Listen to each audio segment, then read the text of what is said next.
The skies are changing again, not just in the way clouds drift or stars shimmer, but in their tone, colder, older, alive. Across the telescopic silence of space, a traveler glides through darkness. It does not belong to us. It was not born in our system, yet it is now approaching like a messenger whose language predates human memory. Astronomers call it 3-Eye Atlas, the third confirmed interstellar visitor ever detected. But to others, it is something more. A whisper of prophecy, a harbinger of renewal or judgment, depending on who dares to listen.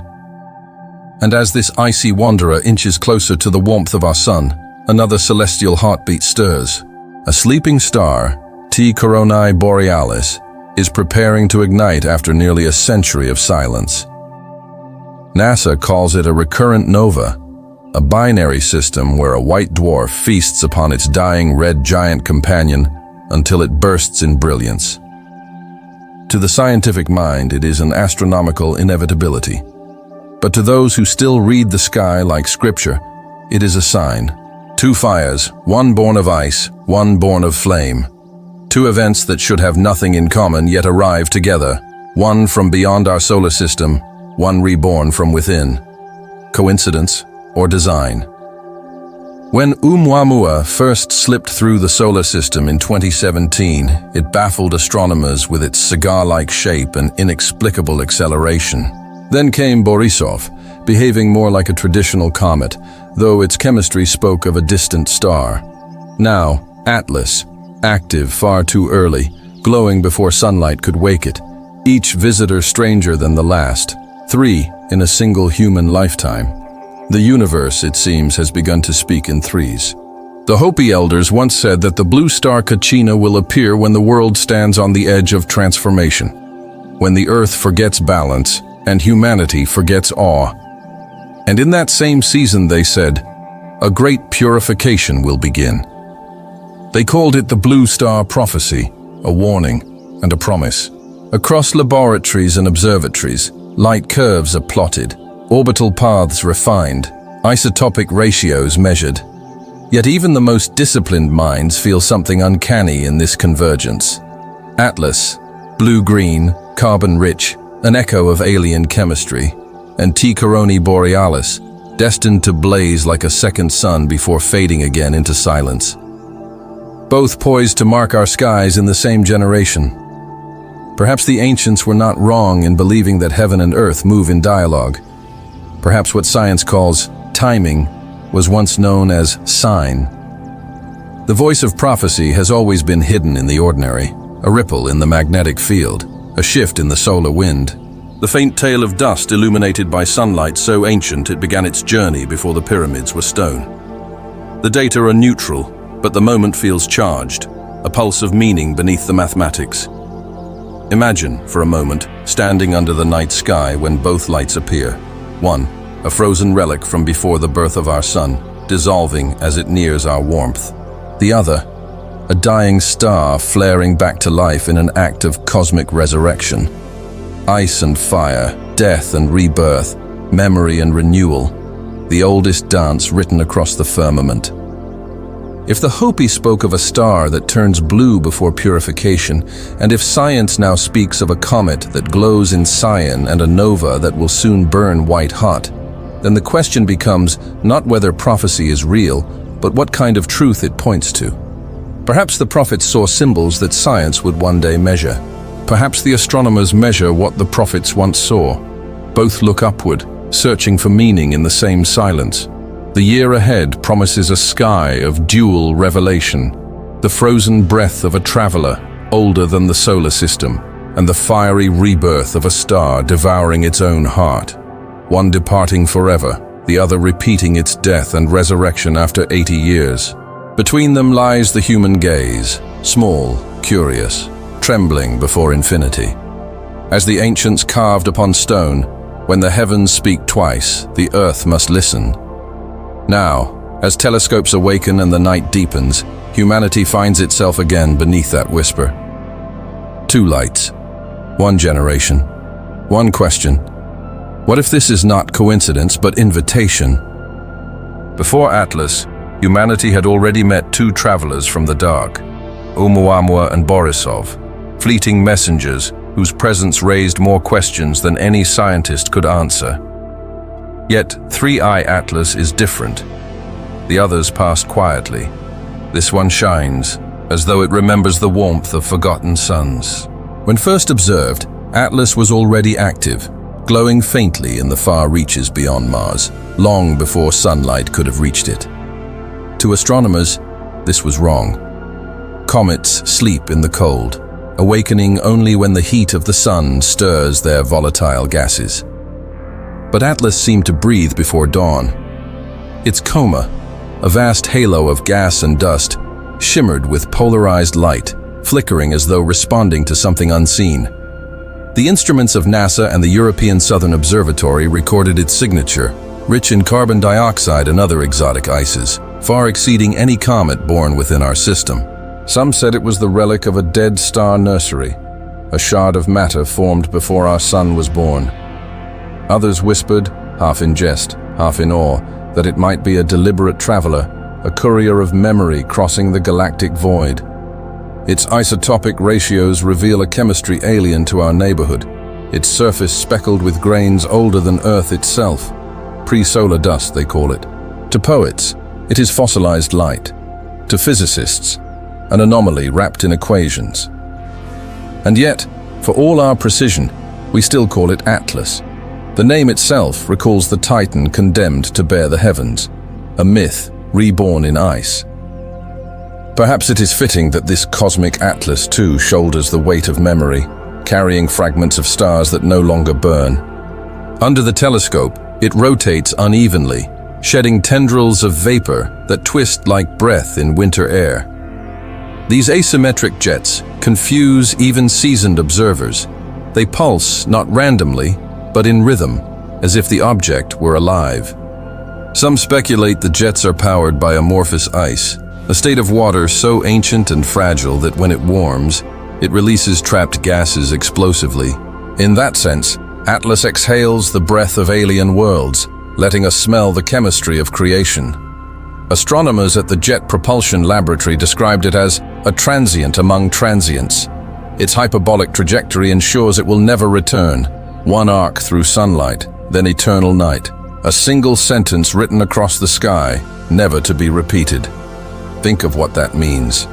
The particles streaming from its tail have drifted for billions of years through interstellar darkness, carrying in them the ashes of planets, the debris of lost suns, the carbon that may one day again give birth to life. When we study Atlas, we are not examining a stone, we are reading a relic of Genesis. One scientist remarked that studying it is like holding a fossil, not of bone, but of starlight. And in a sense, he was right. The universe has always spoken in artifacts, meteorites, dust, radiation. Each one a verse from the same poem scattered through time. But every message needs a listener.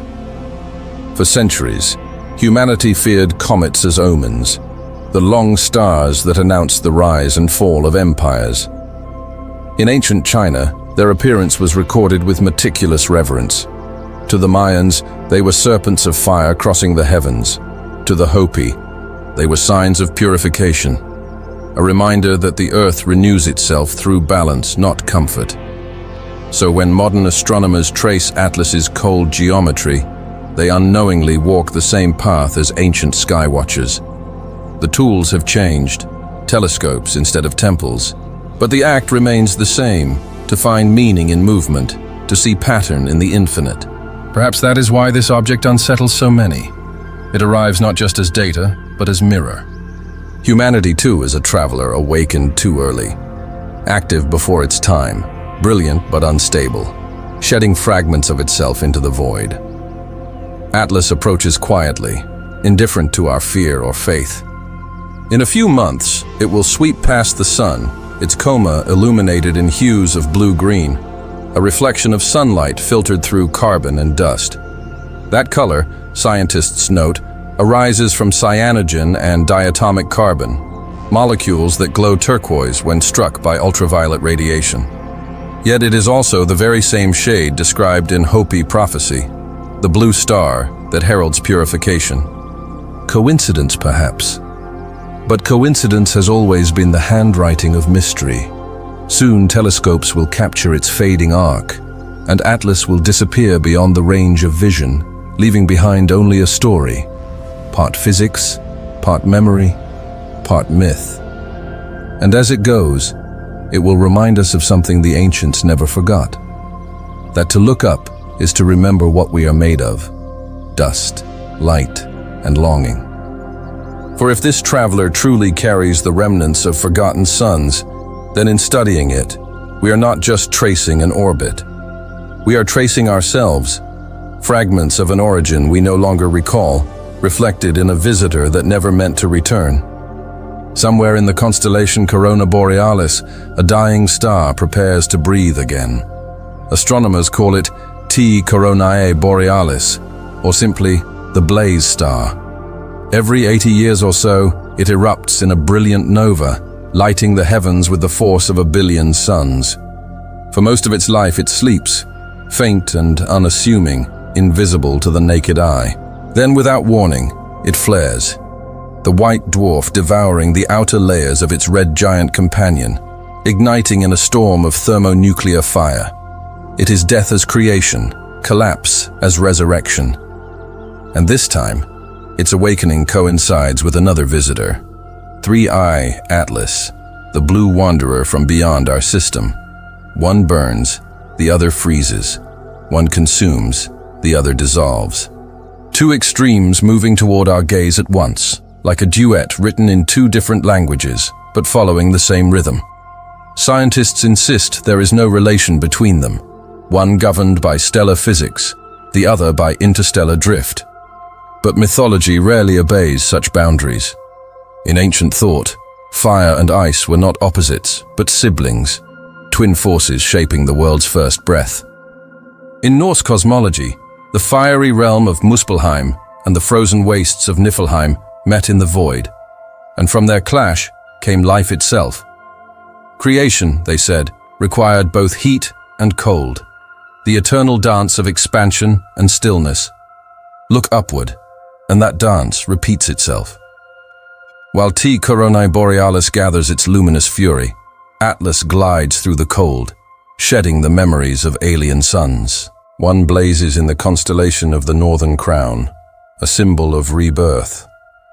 The other passes beneath it, shimmering with cyan light, like a frozen echo of the same flame. Ice and fire, darkness and illumination, the universe sketching its oldest lesson upon the dome of night.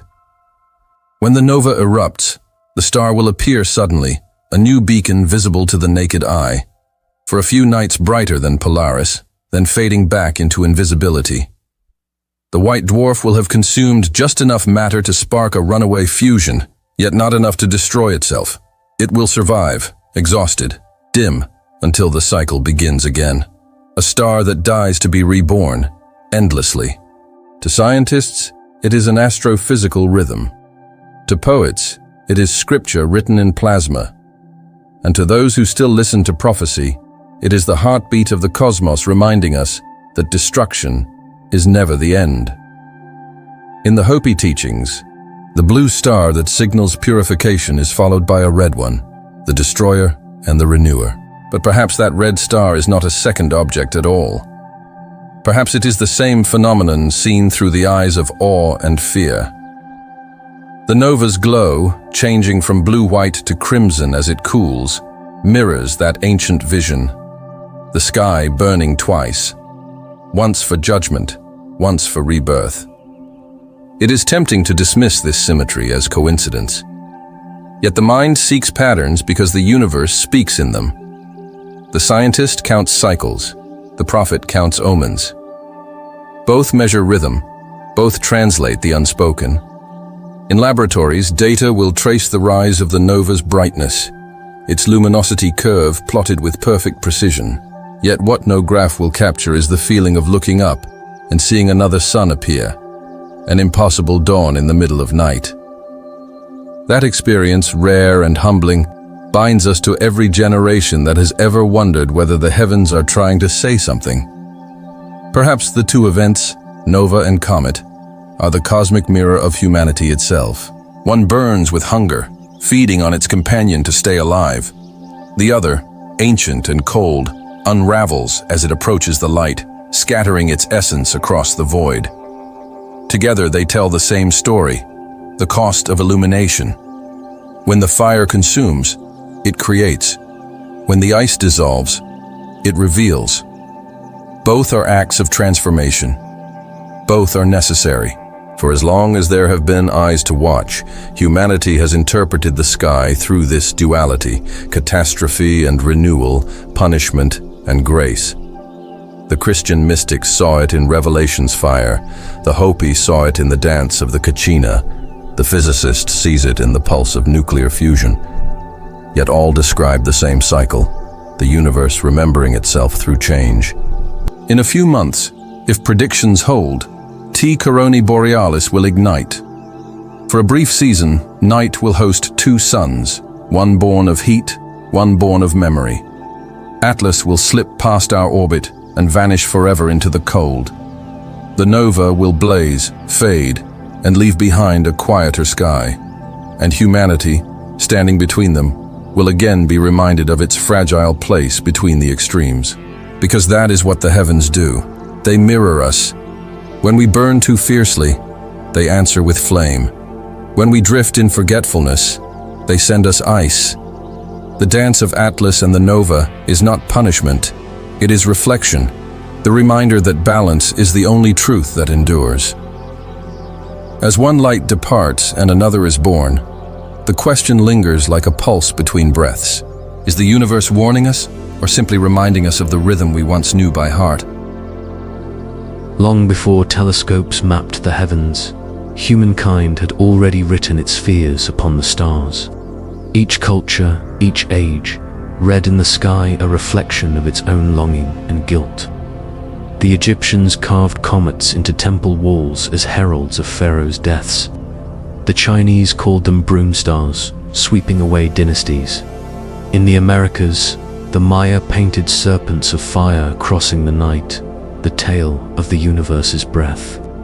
But it was the Hopi, dwelling in the mesas of the southwest, who spoke of the Blue Star Kachina, the celestial dancer whose light would signal the world's purification. They said that when the blue star appears, the fifth world will begin.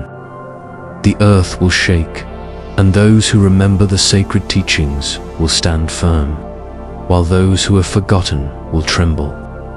To them, the sky was not distant, it was alive, a great mind breathing in rhythm with the people below. And the color blue was not random. It was the hue of renewal, of clarity after storm, of truth stripped bare. Centuries later, far from the deserts of Arizona, Christian mystics would echo the same vision. In the 17th century, Blessed Anna Maria Tegi described a coming time when darkness shall cover the earth, and the air will be infected by demons under dreadful forms. Only those who remained in prayer, surrounded by candlelight, would survive until dawn. The 3 days of darkness, she called it a test, not of faith alone, but of endurance. And older still, the story of Exodus, when a darkness which may be felt fell upon Egypt before deliverance, light withdrawn not as punishment, but as cleansing an act that precedes liberation. In that ancient rhythm, the dark was never final. It was the silence before God spoke again. Even Nostradamus, the reluctant prophet of France, hinted at the same motif. A great star shall blaze for 7 days. 2 suns shall appear. The great dog shall howl all night when the pontiff changes land. A fire in the heavens, twin suns in the sky, his language, cryptic yet vivid, mirrors exactly what astronomers now predict. The nova's outburst in Corona Borealis, bright enough to seem like a second sun. Across continents, across epochs, a single image repeats the extinguishing of light followed by its return. Hindu texts speak of Shiva's dance upon the ashes of a dying world. Norse myths tell of the wolf Fenrir devouring the sun before the dawn of a new age. Even the Aztecs described cycles of suns, each ending in cosmic night before a rebirth of creation. Different tongues, same memory. The universe resets through shadow. Could these prophecies be distorted recollections of real celestial events? History offers clues. When Krakatoa erupted in 1883, volcanic ash darkened the skies for years, turning sunsets blood red.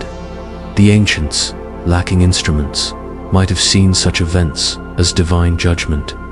To them, dust was doom. Yet now, dust is data. We know that light can scatter through suspended particles high in the atmosphere, dimming the sun without extinguishing it, which leads us back to 3I, Atlas. Its dust tail stretches for millions of kilometers, a drifting veil of ancient carbon and ice. If even a small portion of that trail were to intersect Earth's orbit, sunlight could scatter in strange ways, an amber haze lingering for days. No collision, no impact only, a twilight that feels unending. To the ancients, it would have looked like prophecy fulfilled. To us, it would be atmospheric optics, science and myth describing the same sight through different eyes. But the storyteller's duty is not to decide which is true, is to reveal that both are necessary.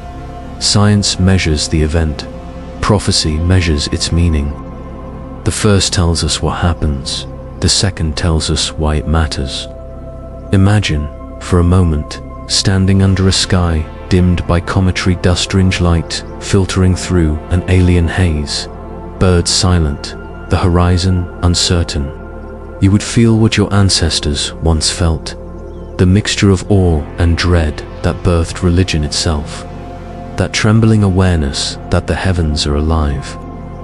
Perhaps the 3 days of darkness were never about punishment at all, but a memory encoded in the collective mind, a time when the earth paused beneath a shrouded sun and humanity learned humility.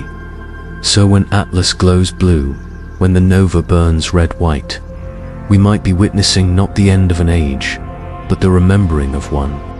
The Hopi spoke of this as the Great Purification.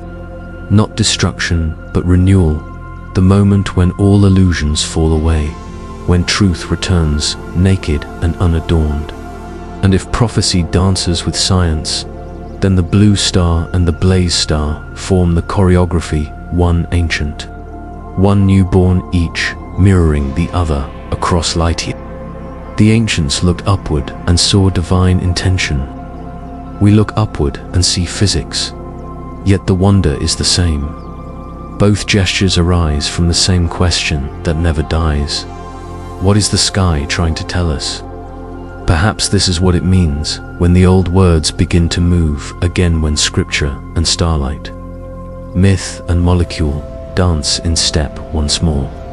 For the heavens, like the human heart, are fluent in repetition.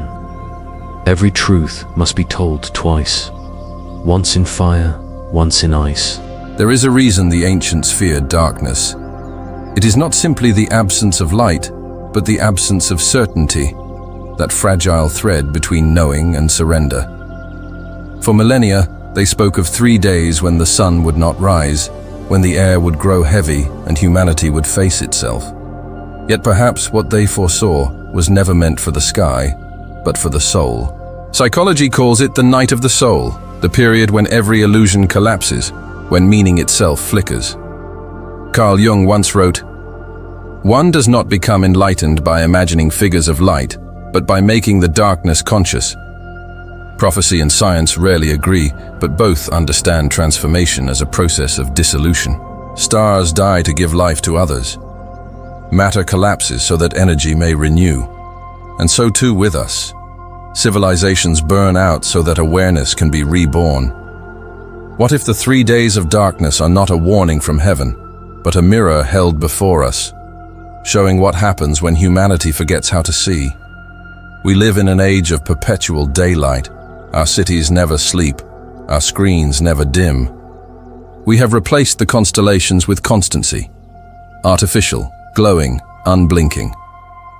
Yet the darker the sky becomes in our hearts, the less we remember that the universe once spoke to us in silence. The Hopi Blue Star Prophecy never promised destruction. It promised purification. The elders said that when the blue light dances in the heavens, the world will be tested. The test is not one of survival, but of remembrance. Will we recall the laws of balance, or will we dissolve under our own excess? They warned, when humans forget how to live in harmony with the earth, the blue star will appear to remind them, not to destroy, to cleanse. In this way, Atlas becomes a metaphor, an emissary of reflection. Its icy body, fragmenting under sunlight, mirrors our civilization, cracking under the weight of its own brilliance. Both awaken too early, both carry memories older than they can bear, and both reveal what lies within only by breaking apart. If there is a spiritual darkness descending, it is not cast by celestial dust, but by disconnection, our estrangement from the living world, from one another, from wonder itself. The ancients trembled before the heavens. We scroll past them. They prayed beneath the Milky Way. We swipe beneath LEDs. What once inspired awe now flickers on a screen, reduced to spectacle. The darkness, then, is not cosmic. It is cultural. Yet prophecy insists that even darkness has purpose. Every extinction carries a seed of renewal. The Hopi called this the pause between worlds. The Christian mystics called it the vigil. The Buddhists call it the recognition of suffering. The physicists call it entropy. All are names for the same rhythm: stillness before motion, silence before speech, night before dawn. Perhaps the 3 days represent this universal law, a pattern echoing through both matter and spirit. Day 1, fear, the collapse of everything we thought we controlled. Day 2, surrender, the stillness that forces us to listen. Day 3, awakening, the return of light, not from the sky but from within. The heavens illustrate this pattern perfectly. Stars are born from the collapse of gas and dust, darkness first, then ignition.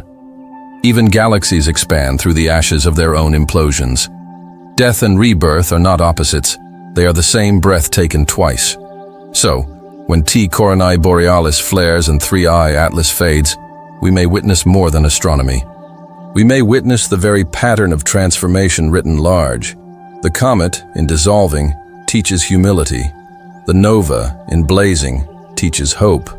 One exhales the past, the other inhales the future. Together they remind us that creation and destruction are only phases of the same cosmic exhalation.